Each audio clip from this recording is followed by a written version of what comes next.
Cross-Gender in Video Games by Raven Roman.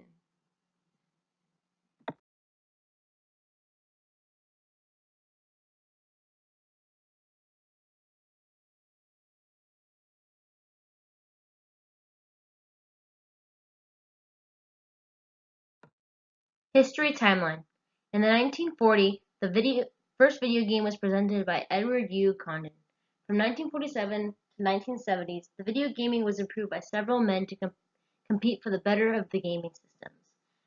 The first video game by Edward U. Condon was designed to play a traditional game called Nim, which players tried to avoid picking the last matchstick. Competitors usually played the video game against the computer and would lose 90% of the time. By 1950, the basic layout guidelines for programming a chess computer article, Programming a Computer Game for Playing Chess, the same year both Englishman Alan Turing created the chess programs. By 1960, a work from IMB began his development on the computer baseball simulation, where they would use baseball players to compete for video games.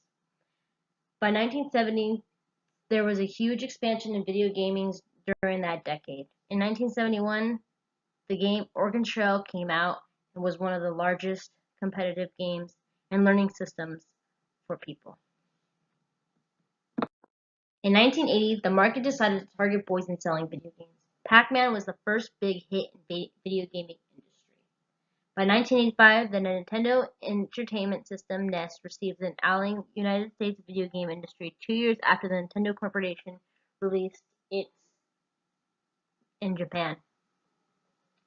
Sony in 1995 released the PlayStation, and from there skyrocketed on, creating over 100 different consoles still using masculine advertising, from the Nintendo Wii to the Xbox and even to the new Nintendo Switch. History continued. There was a couple key facts that I found in history that really interested me about video games. Originally, video games were marketed to couples and bars, and then it changed to families. The video game industry ended up having a mass fallout, so they had to change their target consumers, which led to males, which totally defeated the purpose of women being interested in video games or families in general. This is where everything changed. The industry had a broad of a market. They knew they needed to focus their resources on one demographic to be successful. So, of course, they specifically targeted boys. Next is my relationship with video gaming and the class itself. Well, why is it just for boys? I came to the conclusion that it's socially constructed. The fact that computer gaming industries really were interested in advertising for just boys made a social construction that video gaming was just titled for boys and not girls. And why I've never played video games before? Well, this is also in relation with the class too, because it's socially constructed as well. I was born into a family that boys played with games and girls played with dolls, and that's just what I was built into.